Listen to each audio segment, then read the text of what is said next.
And then there's Karoline Leavitt. Speaking of idiots, the blonde bimbo today held another press conference, and every single time she speaks in front of the media, she lies, and she looks like the imbecile that she is. So Donald Trump has said on the record that foreign countries are the ones that are going to eat the cost of these tariffs. And a reporter asked her about it and asked her about an actual verbatim statement that Donald Trump made just a few days ago. And Karoline Leavitt is very good at playing dumb because she is dumb. Have a listen to this. Good question.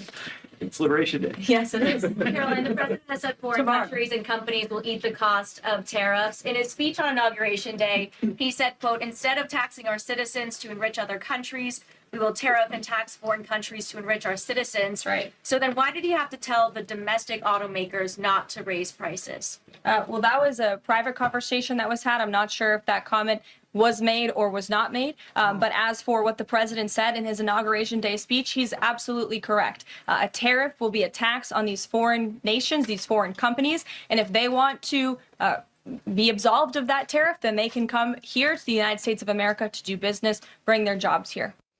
So she's not sure if that comment was made. It was made. And now, again, she's making the case on these tariffs. No, it's not the American consumers that'll have to pay the price for it.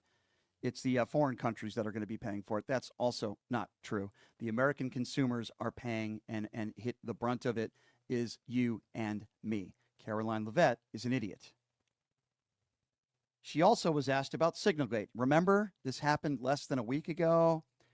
Do we remember how this journalist named Mr. Goldberg was in this Signal chat and highly classified information 30 minutes before a strike was released with the artillery, the timing of it, the types of weaponry, all that information. And somehow this guy named Mr. Goldberg was put in this Signal chat. And Mike Waltz said he doesn't know who this guy is when he's the one who actually put him in the chat, we're learning. So what's the latest on this investigation? Is there going to be any accountability? Can you tell us exactly how this happened? Listen to how Karoline Leavitt answers this. You said case closed yesterday.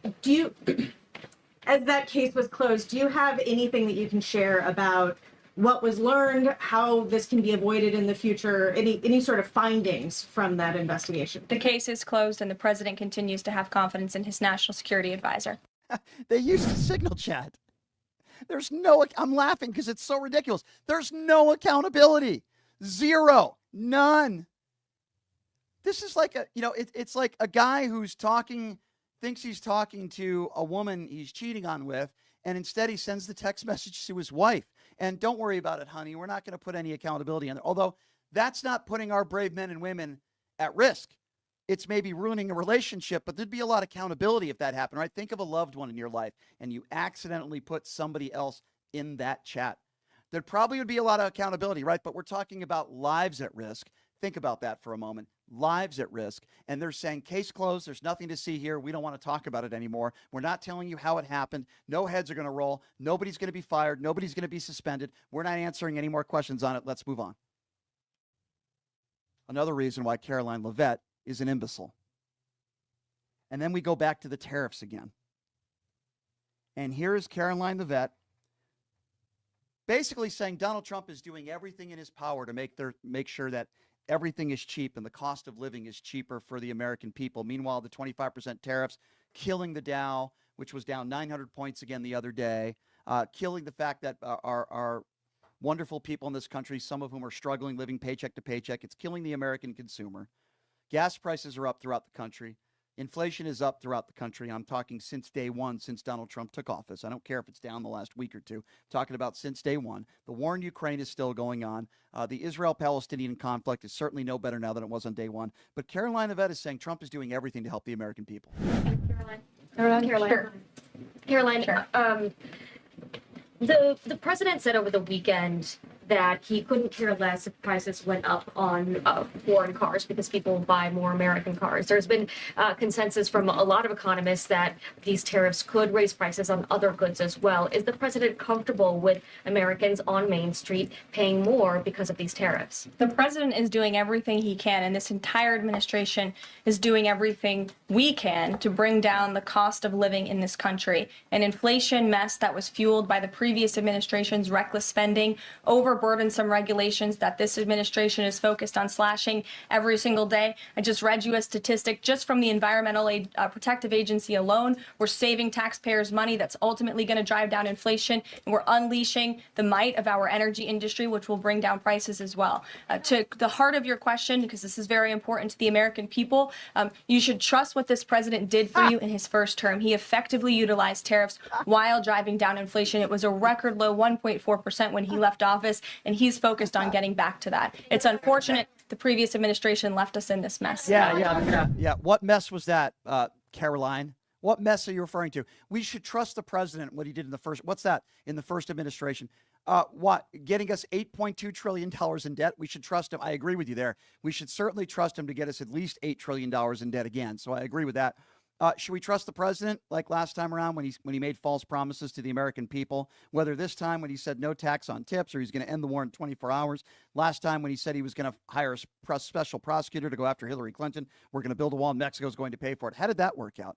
How did COVID work out? Did he to protect the American people from COVID? We had more deaths in this country than almost any other country in the world per capita. But we should trust the president. That's like asking women to trust Donald Trump in relationships.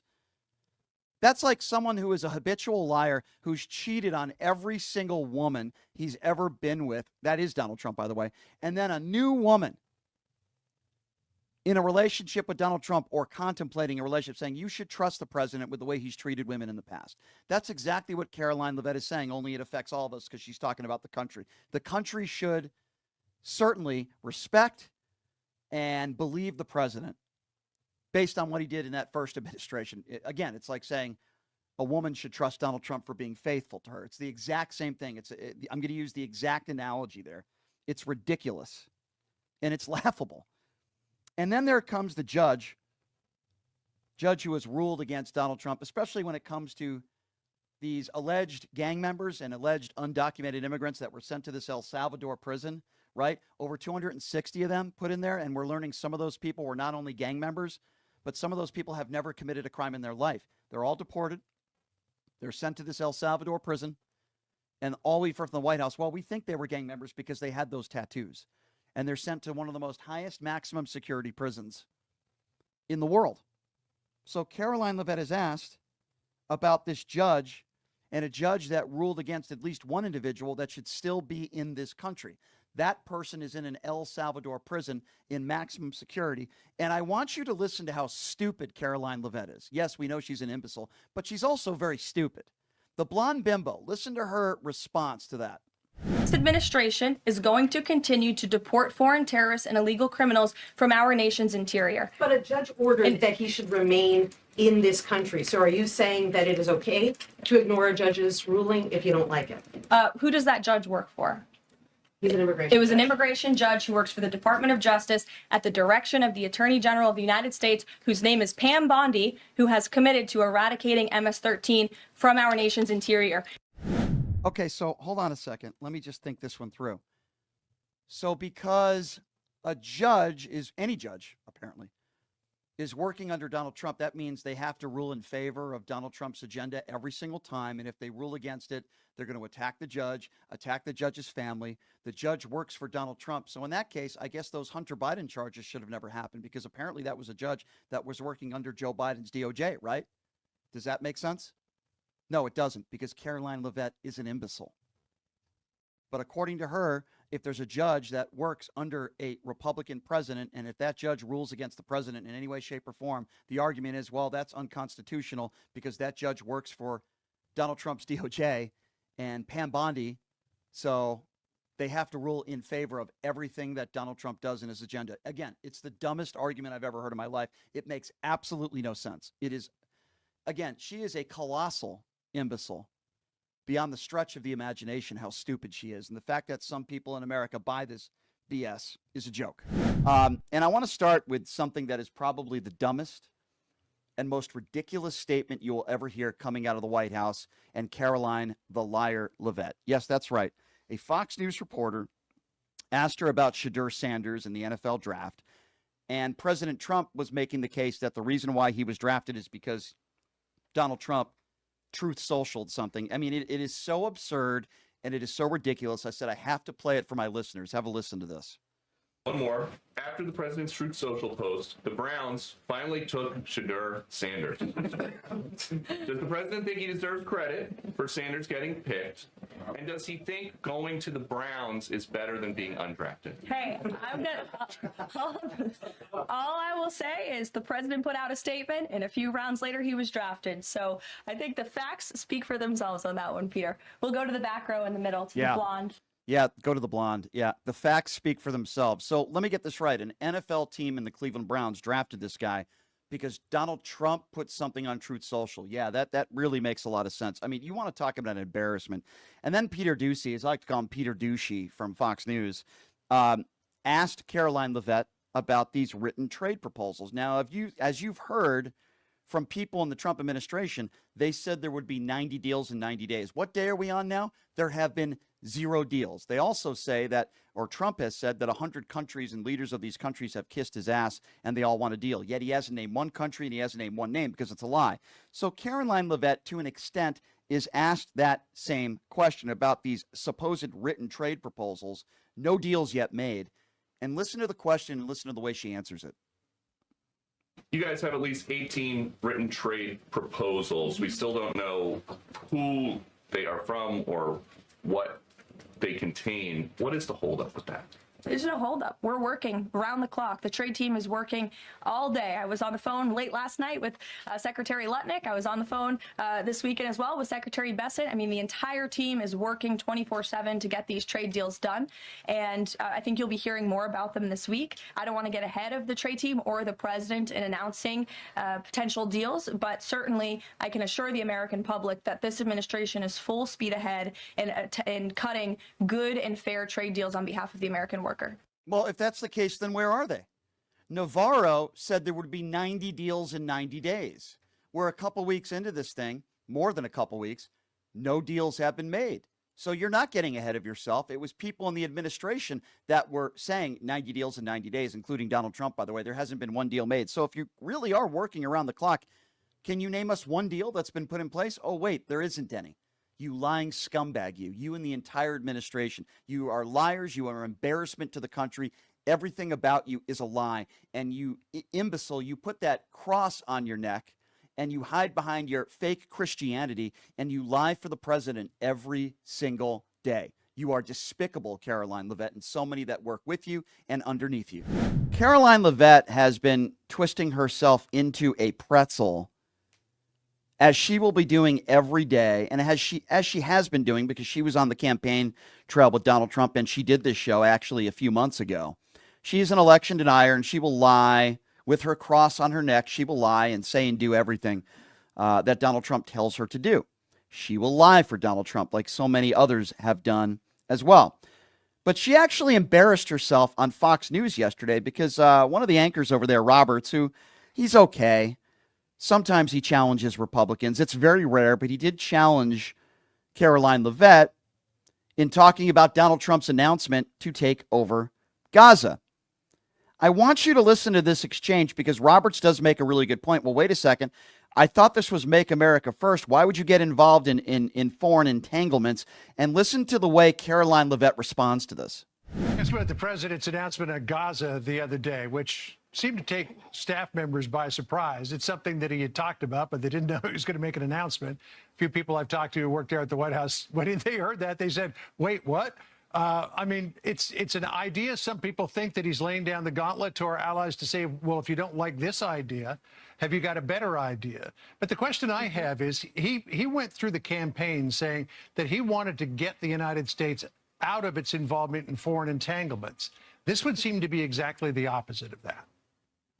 I don't think so, John. The president has made it clear that he will not be sending boots on the ground in Gaza. He is not committed to that. He also has made it clear that American taxpayers will not be funding this effort. The president is trying to strike a deal to ensure that Gaza can actually be a habitable place for human beings who want to live in peace with real economic development. And President Trump is an outside-of-the-box thinker. That's, again, why the American people elected him, because he has a different perspective to the foreign foreign policy challenges that have been plaguing our world for many, many years. And so this is a great idea, and our partners in the region have begun to discuss it with this administration. We have the King of Bahrain coming to the White House next week, and the president has spoken to many of our partners and allies in the Middle East about this opportunity in Gaza. Really? Who have you spoken to in the Middle East? Can you give some names? Notice how Karoline Leavitt doesn't give any names. And actually, Roberts asked a very fair question, which obviously Karoline Leavitt does not answer. So that's a part of what she said. Another part of what she said was that, no, she thinks this is a great idea. I'm wondering if Donald Trump had campaigned on Make America First and we are going to, make a resort in Gaza, displace 2 million Palestinians. I'm wondering how people would have taken that. Now, let me repeat myself when I say this. Do I think that Donald Trump is going to take over and own Gaza? Probably not. Do I think there are going to be troops on the ground in Gaza? Probably not. But just the idea that he makes a statement like that and he thinks he's a brilliant negotiator, the fact that he would make a statement like that, you're basically threatening to break the law and take over a sovereign nation. And they haven't even explained themselves. When Karoline Leavitt was asked at the White House press briefing yesterday, wait a second, how are you going to displace 2 million Palestinians living in Gaza? Well, the president didn't necessarily say he was going to do that. Well, then what is he saying? You're going to take over Gaza and you're going to displace 2 million Palestinians. Where do they go? Caitlin Collins from CNN asked that very question. Where are you going to put all these people? They don't have an answer because they haven't even thought it through. Here's what happened. I think this was a very spontaneous thing. I think that he told one of his speechwriters probably not that long before the press conference to put it down in writing so he didn't forget, and he was going to use it as some sort of negotiating tool, right? The great negotiator, the guy that's had so many of his casinos and so many of his businesses file for bankruptcy, but he's such a wonderful negotiator, right, isn't he? And then he and Benjamin Netanyahu exchanged pleasantries. I'll scratch your back if you scratch mine. Mr. President, I will say that you are the best president when it comes to our allies and what you've done for us in Israel. I will praise you in front of your media and some of my media if you do this, this, and this for me. That's exactly what both of them did. This is the leader of the free world, ladies and gentlemen. And Donald Trump said in his Truth Social tweet, in talking about the Palestinians, 2 million of them plus that he wants to displace, they would actually have a chance to be happy, safe, and free. The U.S., working with great development teams from all over the world, would slowly and carefully begin the construction of what would become one of the greatest and most spectacular developments of its kind on Earth. No soldiers by the U.S. would be needed. Stability for the region would reign. Okay, but Donald Trump said yesterday that there's a possibility that soldiers would be needed. Can you imagine if you're a family member and you're a Gold Star family, whatever the case may be? Imagine if you're a family that actually has some of your kids that are on active duty and they found out that there's a possibility that 1 or 2 or more of your kids that are on active duty would be going out to Gaza because Donald Trump wants to, quote, own Gaza and Jared Kushner wants to turn it into a resort. Can you imagine?